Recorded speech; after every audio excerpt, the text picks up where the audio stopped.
Bienvenue dans le podcast dédié aux entrepreneuses qui choisissent la voie de l'émancipation dans leur business et dans leur vie. Ici, l'entrepreneuriat, le féminisme et le mindset de croissance convergent pour créer une expérience unique conçue spécialement pour toi. Ce podcast, anciennement connu sous le nom des magiciennes, se métamorphose pour incarner pleinement la puissance de l'émancipation féminine. Si tu es entrepreneuse, freelance ou indépendante, ce podcast est fait pour toi. Je comprends que tu aspires à développer ton entreprise sans sacrifier ta vie personnelle, ton bien-être ou ton épanouissement. Nous explorons des thématiques variées pour nourrir ton esprit et propulser ton activité. Chaque épisode est conçu pour te rapprocher un peu plus de ton véritable potentiel. Ma mission, t'accompagner dans le développement d'une entreprise qui reflète ton essence, loin des normes patriarcales et consuméristes de notre société actuelle. Je crois en l'importance de prendre soin de soi, de sa famille, tout en bâtissant une entreprise florissante. Sois prête à redéfinir ton succès à ta manière. Libère ton potentiel, explore ton essence, c'est l'heure de l'émancipation féminine.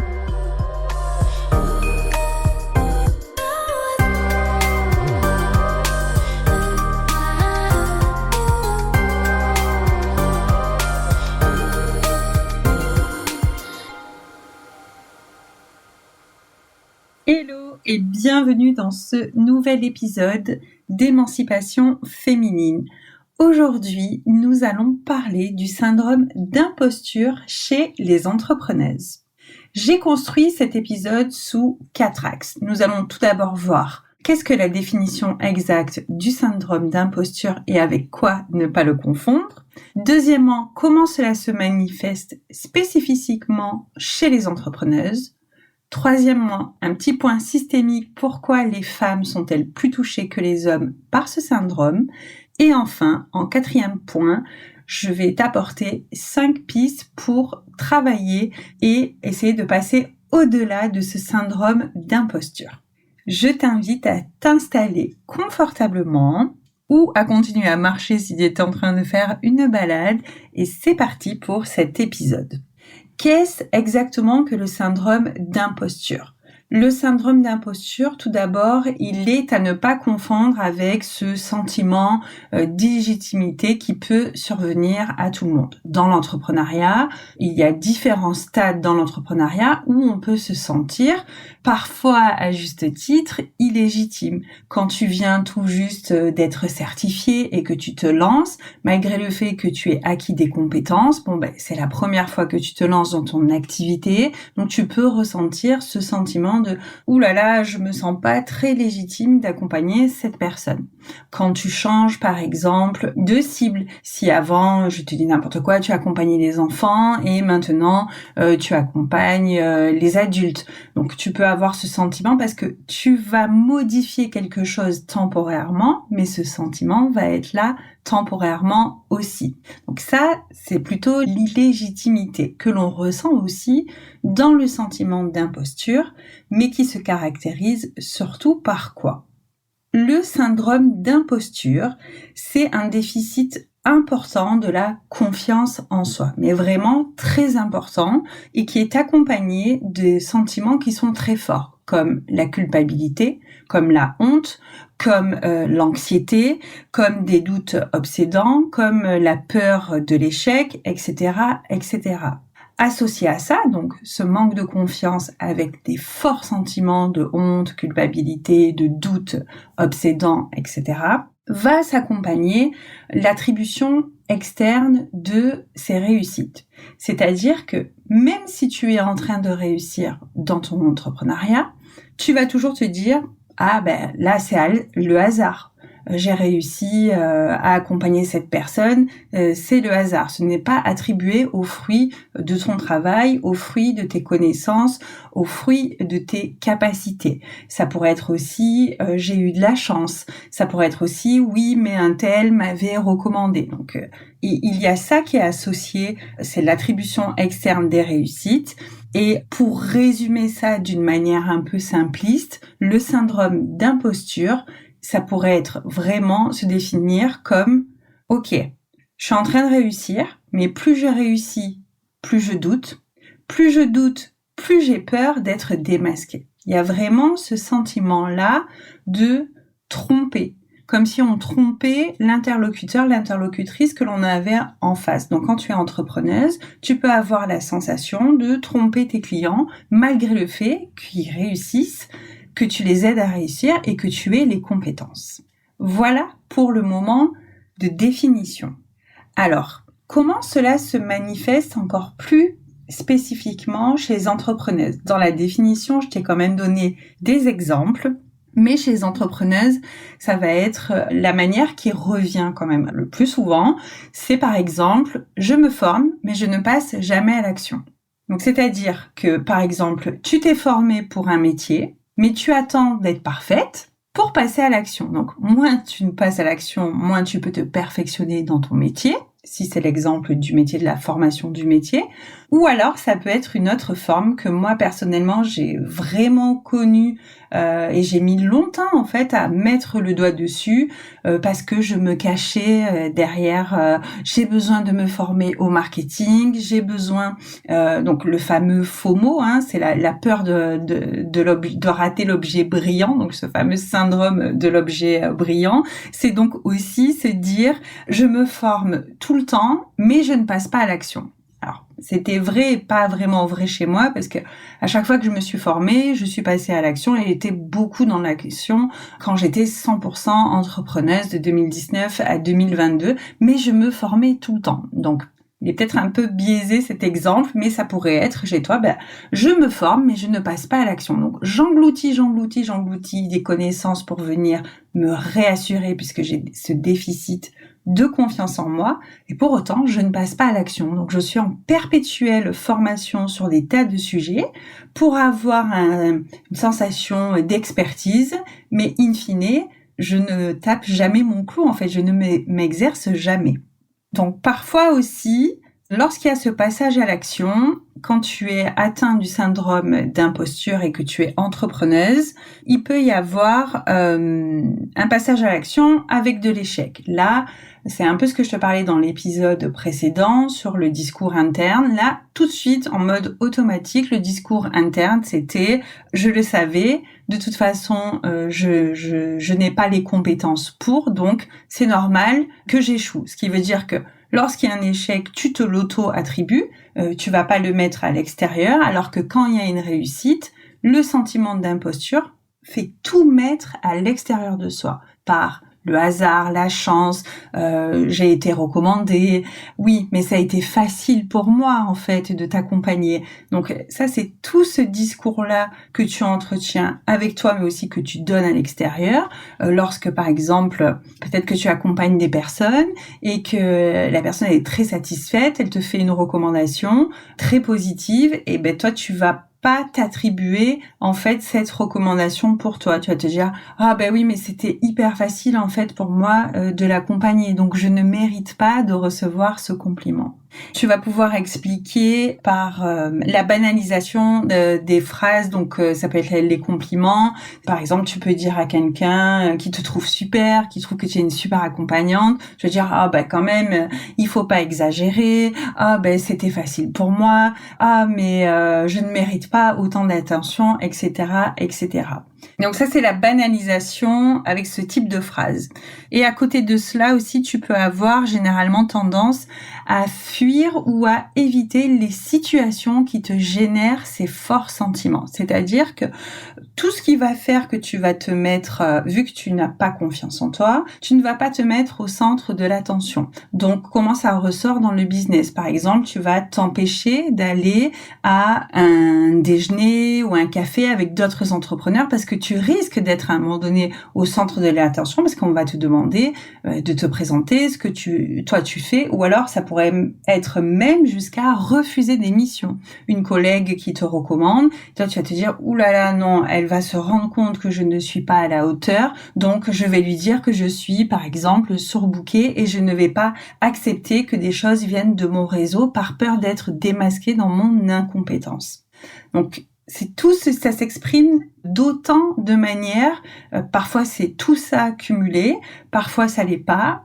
En tout cas, dans l'expression dans ton entrepreneuriat de ce syndrome, quand je dis tout cumulé, c'est-à-dire que une seule expérience peut cumuler tout ça, à savoir je doute de moi, j'attribue à l'extérieur et en plus je refuse avec une seule et même personne par exemple de me mettre au centre parce que j'ai peur qu'on découvre que je ne suis pas à la hauteur, que je ne suis pas réellement compétente. Donc le dernier point aussi, c'est que toi, avec toi-même, tu peines à reconnaître tes qualités et tu as vraiment ce déficit qui est important de confiance en toi. On va faire un petit point aussi dans le temps parce que moi je m'adresse spécifiquement aux entrepreneuses, mais bien sûr que les hommes, donc les entrepreneurs sont aussi touchés par ça, mais globalement ce syndrome, il est vraiment systémique, il est beaucoup plus attribué aux femmes pour certaines raisons. Pourquoi les femmes sont-elles plus touchées que les hommes par ce sentiment? Parce que ce n'est pas que les entrepreneuses ou les entrepreneurs. Tout salarié peut vivre ce sentiment d'imposture aussi. Mais pourquoi cela ressort davantage chez les femmes? Il y a de forts enjeux systémiques, à savoir l'éducation des petites filles pendant très longtemps, et ça perdure encore, même si ça tend un petit peu à se réguler, mais on en est très très loin encore, le fait d'éduquer de façon vraiment diamétralement opposer les garçons et les filles, à savoir je cantonne les filles à la marchande, je joue à la cuisinière, je les cantonne à exprimer leurs émotions mais pas forcément s'affirmer. Ce sont des choses qu'on a déjà vues dans d'autres épisodes d'émancipation féminine.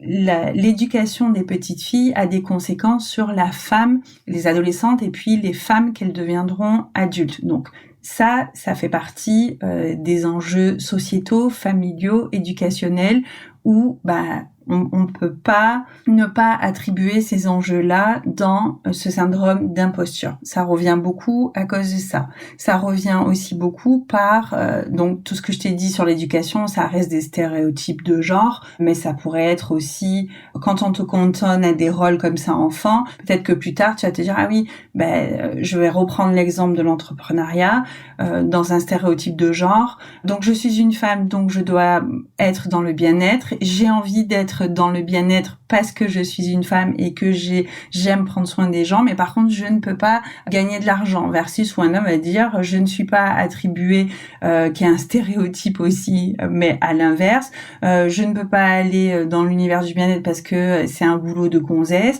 mais par contre je suis très fort pour être sur les marchés financiers. Ça pourrait être ça comme exemple.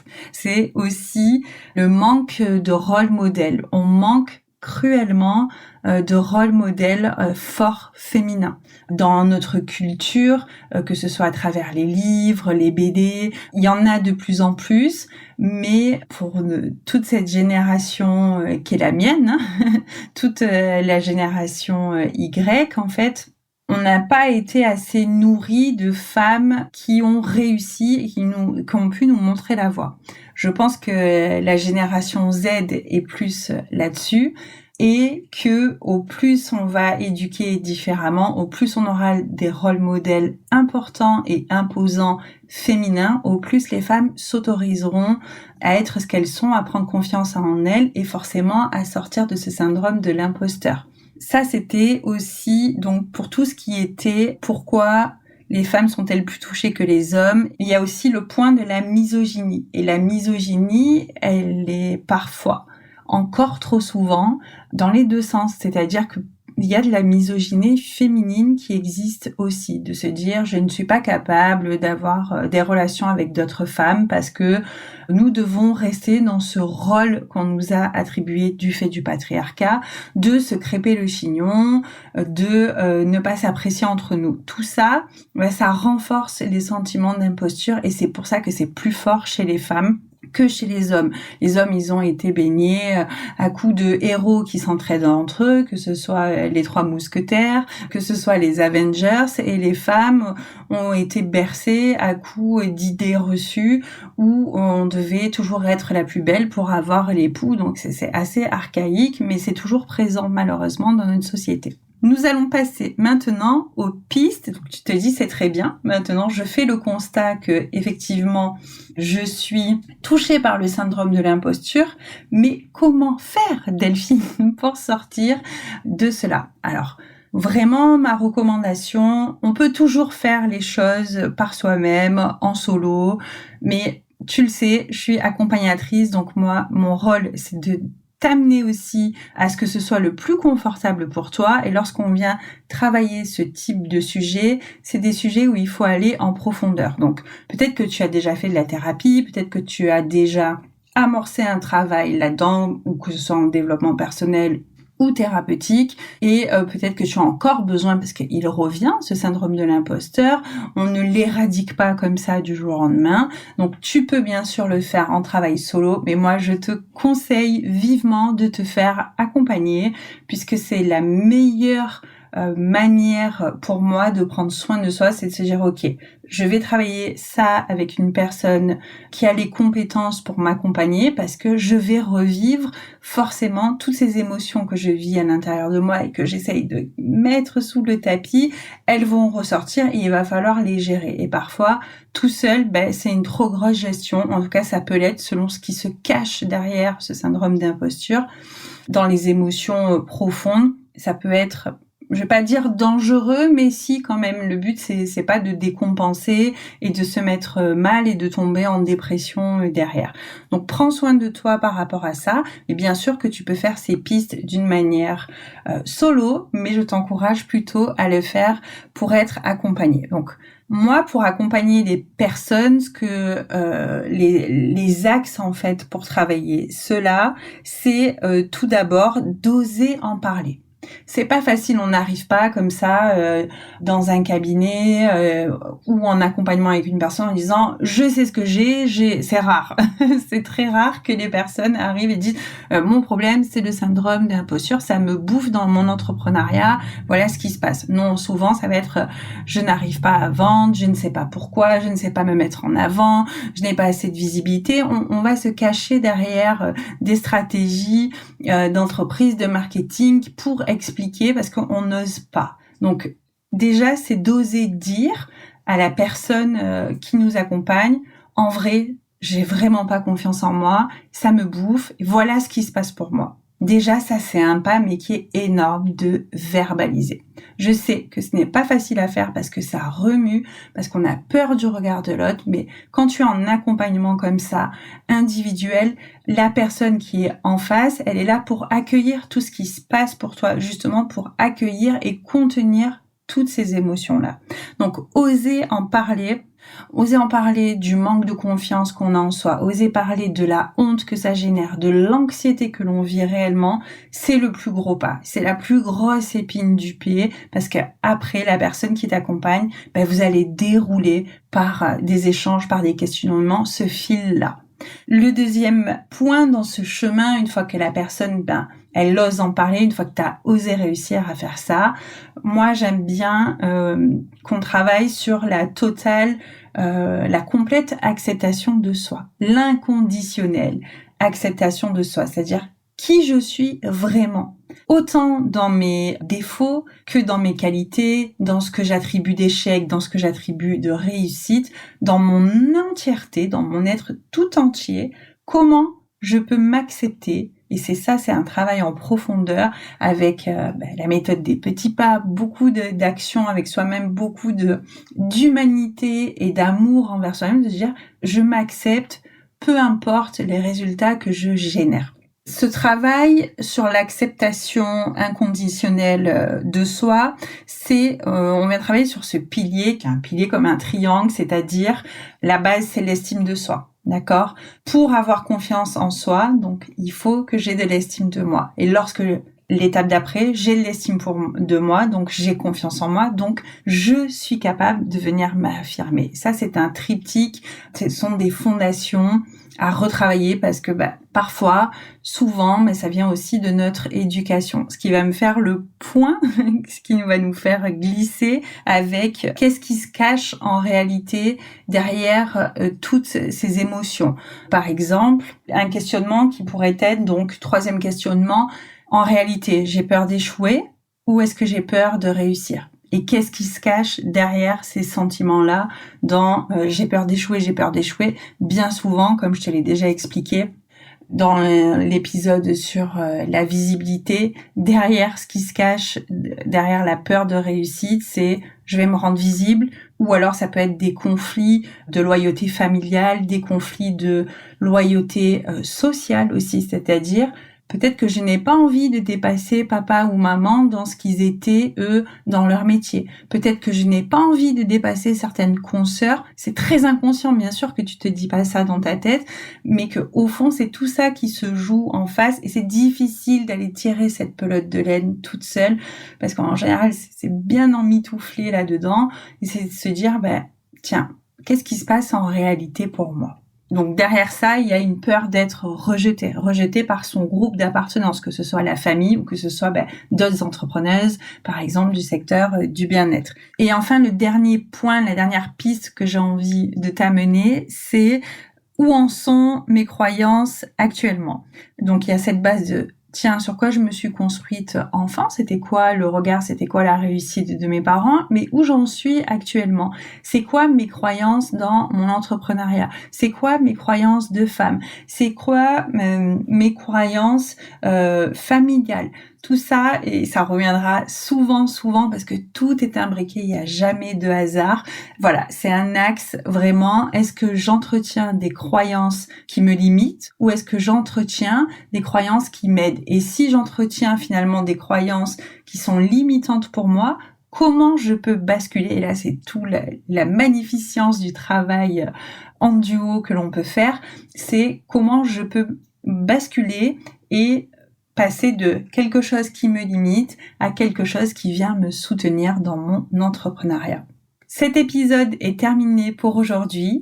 J'espère que tu as pu trouver des ressources, des pistes. Ne reste pas seul. Vraiment, je t'encourage à te faire accompagner pour vaincre ce syndrome d'imposture parce que ce n'est pas une fatalité et oui, tu peux en sortir. Je te fais des gros bisous et je te dis à dans 15 jours. Bye bye!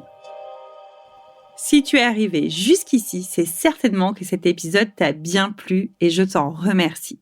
Tu peux soutenir mon travail en partageant un ou plusieurs épisodes à une entrepreneuse qui aurait intérêt à découvrir ces échanges. Tu peux rester en contact avec moi en t'abonnant à ma page Instagram Madame Flow Coaching. Tu peux également t'inscrire à la newsletter Slow and Flow. C'est une newsletter mensuelle où on parle slowpreneuriat, féminisme et santé mentale. Je te dis à dans 15 jours pour un nouvel épisode. D'ici là, prends soin de toi et continue de bâtir une entreprise où tu te mets au cœur de ton projet et où ta réussite est toute personnelle. Je crois en toi. À très vite.